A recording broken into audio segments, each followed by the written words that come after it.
ওই দেখ ওই দেখ বড় বড় ঠিক আছে।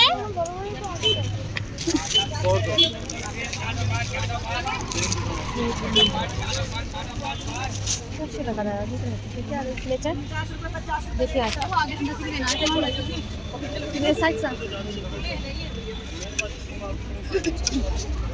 এই দেখ এগুলো ভালো আছে। কি হচ্ছে সরাসো ভালো লাগছে এরমই চাই মানে এরম বড় হয়েছে কিন্তু মানে 100 টাকা চারটে এগুলো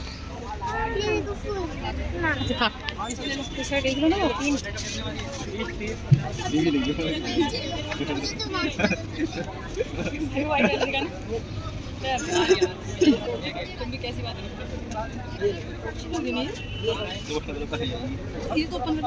নাকি স্যার হাতে যেটা দেখছিস চেক চেক তা হাফই তো দেখ না আছে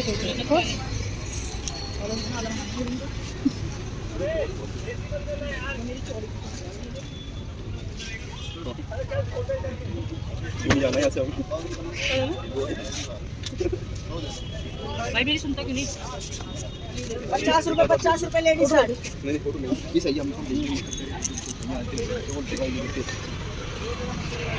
দেখুন ধর থেকে সেটা করে ঠিক আছে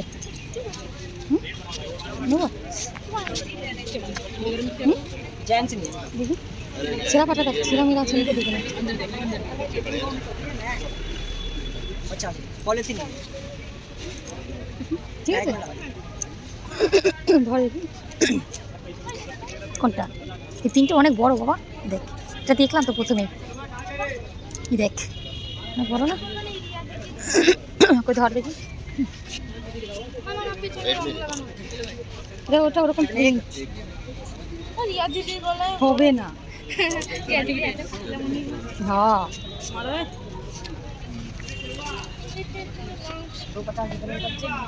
শার্টের লংই তো হয় বাবা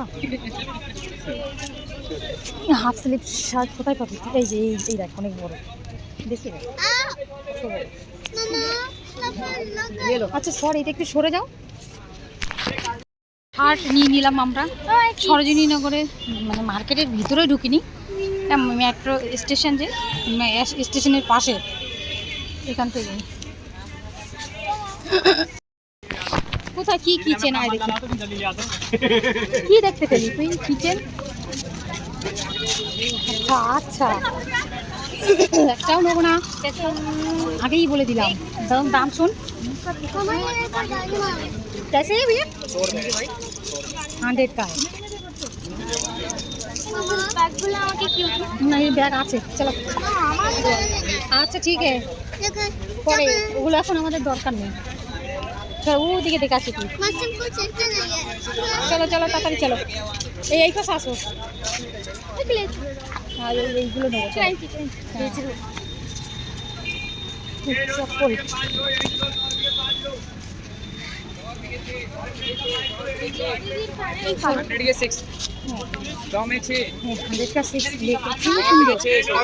कितने सारे पड़ा है बहुत सारे पड़ा है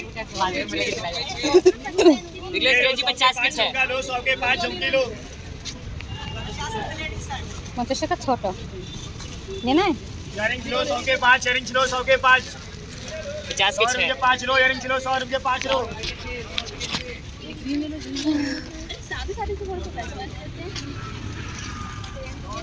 कितना लो बाबा 100 रुपए के 12 100 रुपए के 12 100 रुपए के 12 50 के 6 100 के 12 হ্যালো ফ্রেন্ডস আমি মীরা আমার চ্যানেলে আপনাদের সবাইকে অনেক অনেক ভালোবাসার সঙ্গে ওয়েলকাম। আজকে একটু কাজে বেরিয়েছিলাম আমরা সবাই মিলে, তো এখন বাড়ি ফিরছি দুপুরবেলায়। গ্যাস ফুরিয়ে গেছে গাড়ির, তো সঞ্জয় বললো একদম সরোজিনীনগরের মার্কেটের রাস্তা থেকেই যাচ্ছি, পাশ থেকেই। তো সঞ্জয় বললো যে গ্যাস ভরতে হবে, তো এখান থেকেই ভরে নিই। তো আমি বললাম ঠিক আছে ভরে নাও। সেই তো গ্যাস ভরতে গেলে আমাদের গাড়ি থেকে নেমে বাইরে দাঁড়িয়ে থাকতে হবে। তো ওই মার্কেটে আমাদেরকে নামিয়ে দাও, ভিতরে যাব না, ওই মেট্রো স্টেশন বা মেন রোডের পাশেই এই ছোটো মোটো কয়েকটা দোকান আছে, এখান থেকেই টুকটাক একটু ঘুরে টুরে দেখবো। তা আমার প্রভুদেব আমাকে 200 টাকা দিল, বলে কিছু কেনার নেই। আমি বললাম না কিছু কেনার নেই, এমনি একটু ঘুরে ঘাড়ে দেখবো। তার জন্য আমাকে 200 টাকা দিল, তবুও 200 টাকা দিয়ে বললো ঠিক আছে তুমি এখানে নেমে ঘোরো, হয়ে গেলেই বাস স্ট্যান্ডের কাছে এসে দাঁড়িয়ে থাকবে, আর নয়তো ফোন তো আছে। আমি বললাম ঠিক আছে। তো আমরা 3 জন নেমে গেলাম, আর ও চলে গেল গ্যাস ভরতে। তো ঘুরতে ঘুরতে এই প্রথমে ব্যাগগুলো দেখলাম, 100 টাকা করে ব্যাগ, তো এখন আমার ব্যাগ নেওয়ার নেই, তো নিলাম না। তারপরে এই ক্লেচারগুলো দেখলাম 100 টাকায় 4টে। সোয়ানিকে বললাম বাবা নিবি, ওর পছন্দ হয়নি, তো ও নিল না। তারপরে এই শার্ট ছিল ওখানে 50 টাকা, ওগুলো পুরনো নয়, ওগুলো হচ্ছে ওই এক্সপোর্টের যে মানে রিজেক্ট যে পিসগুলো হয় না, সেই পিসগুলো। তো ওখান থেকে একটা নিয়েছি, একটাই পছন্দ হয়েছে, একটাই নিয়েছি। মানে ওগুলো একটু ছেঁড়া কাটা ফাটা বা একটু দাগ এরকম থাকে, এগুলো একটু দেখে নিতে হয়, তো সেগুলোই নিলাম। একটা নিয়েছি, বেশি খোঁজার অত আমার ধৈর্য নিয়ে এভাবে খুঁজে নেওয়ার, কিন্তু খুঁজে নিতে পারলে এখানে ভালো ভালো মানে ব্র্যান্ডের ভালো ভালো জামা প্যান্ট পাওয়া যায়, কিন্তু আমার অত ধৈর্য নেই। ওই প্রথমে একটু খুঁজতে যাই, তারপরে এই একটা দুটো পছন্দ হলে নিয়ে নিই, নয়তো আমি অতক্ষণ ধরে খুঁজতে পারি না। তারপরে ঘুরতে ঘুরতে এই চলে আসলাম ইয়াররিংস মানে তো আমার জীবন, যেখানে ইয়াররিংস দেখতে পাই সেখানেই চলে যাই। একদম খুবই অল্প দামে 20 টাকা পিস, 100 টাকার 5টা। তো সেখান থেকে খুঁজছি, খুঁজে খুঁজে পছন্দই হচ্ছে না, কারণ যা যা কালেকশন আছে আর আমার কাছে প্রায় সবগুলোই আছে। যেটা তুলছি মনে হচ্ছে এটা আছে, যেটা তুলছি এটা আছে। অনেক কষ্টে খুঁজে খুঁজে দুটো পছন্দ হয়েছে, একটা নিজে পছন্দ করেছি, আর একটা মেয়ে আর আমি দুজন মিলে পছন্দ করলাম, তো এই দুটো নিয়ে নিয়েছি।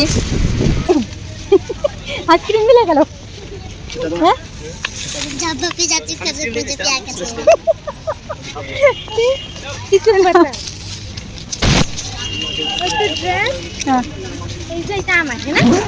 হ্যাঁ, চলো আগে দেখি আর কি আছে। हाँ नहीं तो मैं ले लूँगी। थैंक यू सो मच भैया। चलो তুমি থ্যাংক ইউ বলেছো? আঙ্কেলকে থ্যাংক ইউ বলেছো? আমি আইসক্রিম দিতে আমি মনে করেছি উনি বিক্রি করে, বুঝলা? দাঁড়াও, চলো ওই পাশে যাবো, দেখি ওই পাশে আসো। উফ এখান থেকে ওই ইয়াররিংসগুলো নিলাম। ওর পাশে আর একজন ভাইয়া ছিল, গ্রিন কালারের টি শার্ট পরা, মাথায় টুপি। উনি মনির সঙ্গে বসে বসে কথা বলছিল। কথা বলতে বলতে মনিকে বলছে বাবু আইসক্রিম খাবে? ও মানা করে দিয়েছে যে না খাবো না। তো আমি বললাম যে বাবা খাবে, আমি মনে করেছি ওনার হয়তো আইসক্রিমের স্টল আছে, তার জন্য হয়তো বলছে। তাই আমি বললাম খাবে, খেলে নাও আমি দিচ্ছি। তো সোয়ানিকেও বললাম একটা নিতে, কিন্তু উনি হয়তো খেয়াল করেনি, উনি একটা মনিকে এনে দিয়েছে। তো আমি ইয়াররিংস দিয়ে তারপর যখন পয়সা দিতে গিয়ে বলছি যে ভাইয়া और एक दीजिए, তখন উনি বলে যে না আমি আইসক্রিম বিক্রি করি না, আমি বই বিক্রি করছিলাম। তো পাশে যে কয়েকটা বই নিয়ে বসেছিল, ওই বইটা উনি বিক্রি করছিল। তো ওখান থেকে আমি পয়সা দিতে চেয়েছিলাম ওনাকে, কিন্তু উনি নেয়নি। তারপর ওখান থেকে এই যে চলে আসলাম, সোয়ানির জন্য একটা আইসক্রিম কিনে দিই। মনি খাচ্ছে, সোয়ানি খাবে না, ও তাকাচ্ছে ওদিকে বারবার। ওই বাচ্চা মানুষ হলে যা হয়। তো ওকে একটা আইসক্রিম কিনে দিলাম, আর আমি একটু এই মেট্রো স্টেশনের পাশেই, এখান থেকে সোজা রোড পার করে ওপাশে গেলেই হচ্ছে সরোজিনী নগর, এদিকটা না এর অপোজিট দিকে গেলেই হচ্ছে সরোজিনী নগর মেন মার্কেট। এটা হচ্ছে মেট্রো স্টেশন। তো ব্যাস একটু এই ছোটো মোটো ঘুরে দেখছি কী কী পাওয়া যায়। প্রচণ্ড পরিমাণে রোদ, কিন্তু তবুও একটু ঘুরছি। বাড়ি গিয়ে পাক্কা আজকে মাথা যন্ত্রণা হবে, এত পরিমাণে কিচ্ছু করতে পারবো না, কারণ এই খাকা চড়া রোদে ঘুরছি। সাইনাসের প্রবলেম আছে, মাইগ্রেন আছে, যত রকমের দুনিয়ার রাজ্যের প্রবলেম সব কিছু আছে আমার। তবুও আমি কিন্তু ঘুরতে মানে এই মার্কেট ঘুরতে আমি বাদ দিই না। মার্কেট আমি ঘুরতে ভীষণভাবে পছন্দ করি, কিছু কিনি আর না কিনি, ওই মেয়েদের স্বভাব যেটা হয় আর কি। সঞ্জয় এখন আসেনি, ও গ্যাস ভরতে গেছে গাড়িতে। ভাবলাম কি একটু ভিতর থেকেই ঘুরে আসি। কমিটি এসে গেছে, সব নিয়ে এবার দৌড়বে, নিয়ে চলে যাবে এখন। কমিটি এসছে না, কমিটি আসছে, কমিটি যেন সব এটা গুটিয়ে নিয়ে পালাচ্ছে, দৌড়। না এত পরিমাণে রোদ্দুর, আর এখানে ঘুরতে পারছি না। তো এবার সঞ্জয়কে ফোন করলাম, ওর হয়ে গেছে, ও আসছে। তো আমিও তাই রাস্তার দিকেই যাচ্ছি। ব্যাস এবার চলে যাব সোজা বাড়িতে। অলরেডি মাথা যন্ত্রণা শুরু হয়ে গেছে, এতটাই রোদ্দুর, এতটাই গরম। তো মাথা যন্ত্রণা শুরু হয়ে গেছে, বাড়ি গিয়ে রান্না বান্না কী করতে পারবো জানি না। আর হ্যাঁ, সিমলা মানালি গিয়েছিল যে, আমার আসার সময় আমার জন্য একটা খুব সুন্দর গিফট নিয়ে এসেছে। বাড়ি গিয়ে সবাইকে সেই গিফটটা আমি দেখাবো কি। তো এখন চলুন বাড়ির দিকে যাই। আর এই ছোট্ট করে একটা মার্কেটের ব্লগ, আশা করি পুরো ভিডিওটা দেখবেন, লাইক কমেন্ট করবেন। আর সরোজিনী নগরে কে কে এসেছেন অবশ্যই আমাকে জানাবেন। পর সিমলা মানালি থেকে আমার জন্য এনেছে হচ্ছে শশা। এই হচ্ছে শশা, এই সাইজ, বাবা রে বাবা কি শশা! এগুলো হচ্ছে পাহাড়ি শশা, এখন কাটবো, এগুলো খাবো। সিমলা মানালি থেকে আমার জন্য গিফট এনেছে, গিফট।